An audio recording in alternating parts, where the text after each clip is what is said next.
आपका हार्दिक दोस्तों, आइए आज हम लोग पढ़ते हैं संज्ञा। जो इसके पहले मैंने संज्ञा का एक वीडियो अपलोड कर दिया है। अगर आप नहीं देखें तो कृपया आप प्लेलिस्ट से आकर देख लीजिए, ताकि इसको पढ़ने में आपको अच्छी तरह आप समझ में आए। देखिए, सबसे पहले बात आ रहा है कि संज्ञा। तो देखिए, संज्ञा के बारे में हमने इसके पहले वाले वीडियो में बता दिया था और उसके भेद के बारे में भी बताया था। आज मैं उसके भेदों के बारे में चर्चा करेंगे एक एक कर, जितना भी भेद, उस 5 भेदों के बारे में हम लोग पढ़ेंगे।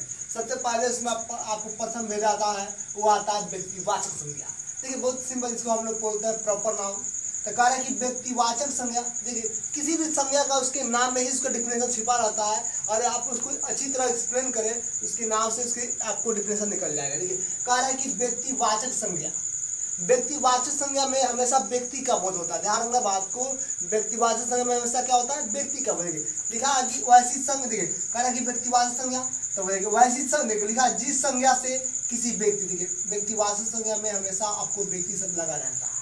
देखिए, जिस संज्ञा से किसी व्यक्ति, अब व्यक्ति का मतलब होता है प्राणी, अब प्राणी का समझते हैं जीव जंतु होता है। तो करेंगे, कह रहा है कि जिस संज्ञा से किसी व्यक्ति यानी प्राणी और स्थान और वस्तु का बोध होता है, उससे हम लोग बोलते हैं व्यक्तिवाचक संज्ञा। समझ बात लो। तो कह रहे हैं कि जिस संज्ञा से, इसमें अगर व्यक्ति का, व्यक्तिवाचक में हमेशा व्यक्ति का बोध होता है, तो व्यक्ति, स्थान और वस्तु का बोध हो, उसे बोलते हैं व्यक्तिवाचक संज्ञा।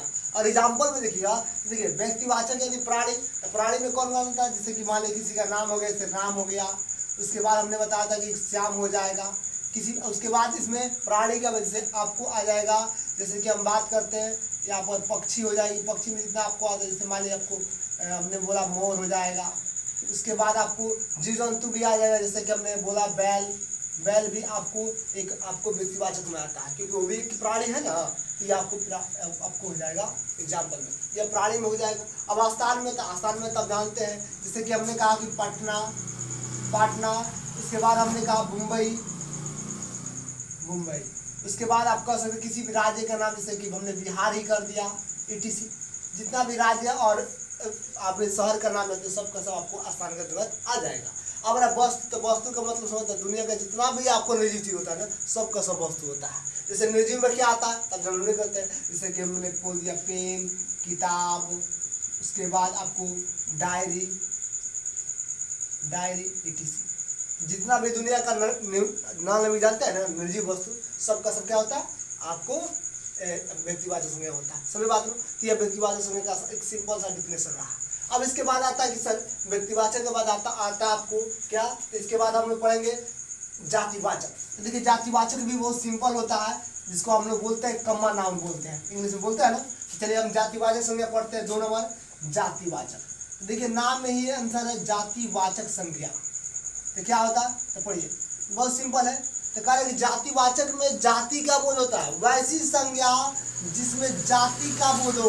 किसका बोध हो, जाति का। वैसा संज्ञा जिसमें जाति का बोध होता है। किसका, जाति भर, यानी जितना जाति भर जीव का, जाति भर का बोध होता है, उसे हम बोलते हैं बोध होता है। किसका बोध होता है, तो जाति भर का। समझ बात ना। अब जाति भर का मतलब मैंने ऐसे बात कही कि सभी जाति का बोध होता है उसमें। अब जाति भर, जैसे कि हम बात एग्जाम्पल में करते हैं ना, तो जाति में अगर देखिएगा ना, तो जैसे कि हम कहें, जैसे कि अगर बात किया जाए, तो मैं कह दूँ, देखिए मैं कह दूँ लड़का।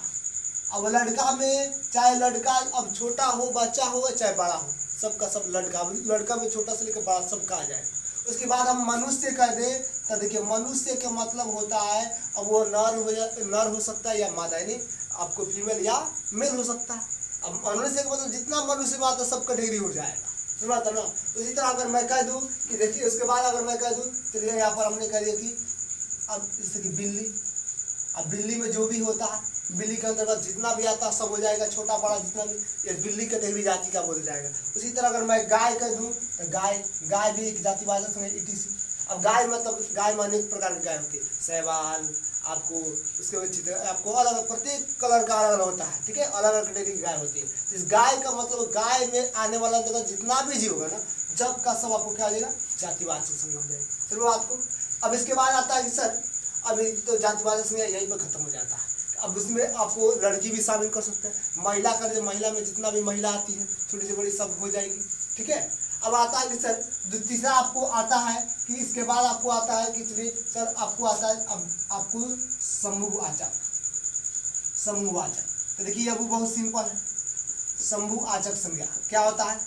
देखिए समूहवाचक संज्ञा में ना तो समूह माने क्या होता है आपके इधर? समूह माने क्या होता है? जहाँ पर ढेर सारे लोग इकट्ठा हो जाते हैं उसको समूह बोलते हैं ना। तो कह रहे वैसी संज्ञा जिसमें समूहवाचक यानी समूह का बोध होता है, समूह यानी समुदाय का बोध हो जाए उसे समूहवाचक संज्ञा कहते हैं। वैसे देखिए वैसी संज्ञा जिसमें किसका बोध हो? देखिए संज्ञा समूहवाचक यानी समूह का बोध होना चाहिए, यानी समूह या समुदाय कह सकते हैं, समुदाय का बोध होता है। किसका बोध होगा? समूह या समुदाय का बोध होता है, उसे हम बोलते हैं समूहवाचक संज्ञा। अब कहिए सर ऐसे कौन सा ऐसा चीज है जिसमें समूह का बोध? तो पहले आप कह सकते हैं, देखिए कितना सिंपल इजली भाषा। जैसे कि समूहवाचक में आपको हो जाएगा, पहले आप कहते हैं कि सेना।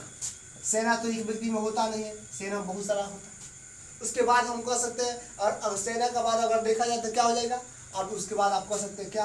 तो सेना का अलावा बदी जिसमें समूह का बोध होता है, जैसे दल हो जाए। दल में भी अब एक अकेले व्यक्ति का दल है, एक से अधिक व्यक्ति उसको दल बोलते हैं। और उसके बाद संघ हो जाएगा, ठीक है। गुच्छा हो जाएगा, गुच्छा समझते हैं ना, जहाँ पर ढेर सारा भीड़ होता है इकट्ठा। उसके अलावा अगर देखा जाए बहुत सारा, इसके बाद जैसे फौज हो जाएगा, ठीक है। उसके बाद सभा हो जाएगा, etc। पर कोई भी अगर जहाँ पर एक से अधिक व्यक्तियों का समूह हो वो हमेशा होता है समूहवाचक संज्ञा में। समझ बात में? अब आता है कि सर अब इसका चौथा जो होता है आपको बता दूं मैं, चौथा आपको होता है क्या होता है? भाववाचक संज्ञा। क्या होता है? भाववाचक। तो नाम भाववाचक में नाम आता है तो बहुत खुश हो जाता है मन। बताइए भाववाचक संज्ञा जिसमें भाव का बोध होता है। भाव मतलब समझते हैं ना, जिसमें गुण आपको गुण रूप का बोध होता है, उसको हम बोलते हैं भाव। समझ बात ना? तो आ रहा है सर की भाववाचक संज्ञा क्या है? इसमें देखिए इसमें भाववाचक संज्ञा वैसी संज्ञा जिसमें भाव का बोध होता है, वैसी संज्ञा जिसमें भाव। अभाव का मतलब होता है गुण हो या दोष हो सकता है। क्या होता है? गुण दोष का बोध होता है, उसे क्या बोलते हैं? क्या बोलते हैं उसको? भाववाचक संज्ञा। समझ बात ना? भाववाचक संज्ञा पूछेगा क्या बताइएगा? वैसी संज्ञा जिसमें भाव का बोध होता है। भाव मतलब समझते हैं ना, गुण दोष, जिसको केवल हम लोग फीलिंग करते हैं, अनुभव करते हैं कि इसमें यह गुण है, इसमें यह दोष है, बोलते हैं ना। तो समझिए तो यह भाववाचक संज्ञा होता है। एग्जाम्पल के तौर पर देखिएगा तो एग्जाम्पल में भाव में आपको हो जाएगा क्या हो जाएगा? इसमें होता है जैसे मान लीजिए गर्मी का हम लोग देखते नहीं, अनुभव करते हैं, उसी तरह सर्दी हो जाएगा, ठीक है। उसके बाद हमने इसमें आता है वायु को हम लोग फीलिंग करता है ना। बीमारी, उसके बाद आपको सच्चाई, ईमानदारी हो जाएगा, etc। अब इसी तरह आपको हो जाएगा बुराई, अच्छाई, सब का सब आपको किसमें आ जाएगा? भाव। जिसको आप समझ लिए, फीलिंग कर लीजिए, महसूस कर लीजिए ना, तो हमेशा क्या होता है? भाववाचक संज्ञा होती है। अब आता है आपको सबसे लास्ट जो बहुत इम्पोर्टेंट है उसके बारे में जानते हैं। देखिए आपको जो लास्ट है वो आपको है क्या देख सकते हैं कि आपने भाव पढ़ लिया, इसका लास्ट बचेगा द्रव्यवाचक संज्ञा, जिसको मटेरियल नाउन बोलते हैं, ठीक है। तो आइए हम लोग भाववाचक संज्ञा के बारे में जानते हैं। तो देखिए यानी द्रव्यवाचक। देखिए इसका भी नाम में ही आंसर है, और आप इसको एक्सप्लेन कर देना, इसका आंसर निकल जाए। देखिए वैसी संज्ञा जिसमें द्रव्य का बोध होता है। अब द्रव्य मतलब क्या होता है? द्रव्य मतलब वाले पानी वाला मटेरियल, समझते हैं ना, पानी वाला जितना भी सबका सब द्रव्य होता है। तो देखिए इसका भी आंसर हो जाएगा वैसी संज्ञा जिसमें द्रव्य। अब द्रव्य का मतलब समझते हैं द्रव्य, ठीक है, द्रव्य या धातु का बोध होता है। धातु, द्रव्य तथा धातु का बोध होता है समझ बात ना?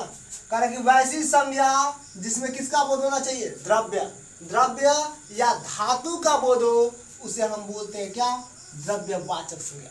तब देखिए इसमें धातु का भी बोध होगा और द्रव्य। तो पहले हम द्रव्य के बारे में बात करते हैं। एग्जाम्पल द्रव्य में देखिए क्या होता है? द्रव्य में आप देख सकते हैं पानी हो जाएगा, घी हो जाएगा, तेल हो जाएगा, ठीक है, दूध हो जाएगा, etc। और धातु में देखिएगा ना, तो धातु में आपको देखिए धातु का जितना भी धातु का पदार्थ नाम है तो सब लिख दीजिए। जैसे कि हमने बात किया जैसे कि हमने कहा सोना, चांदी, तांबा, ठीक है, कापर, इटीसी। मैंने जितना भी आप धातु का नाम जानते हैं सबका सब किस में आता है, द्रव्यवाचक संज्ञा में आता है। क्या आप बता दीजिएगा ना। अरे किसी भी अगर देखिए किसी भी चीज़ का अगर परिभाषा देखिएगा तो उसके नाम में ही छिपा रहता है, केवल इसको एक्सप्लेन कर दीजिए आपको ऑटोमेटिक उसकी परिभाषा निकल जाएगी। एग्जाम्पल में समझ लें। और अच्छा लगा तो वीडियो को लाइक करें, चैनल में पहली बार सब्सक्राइब करें। जय हिंद, जय भारत।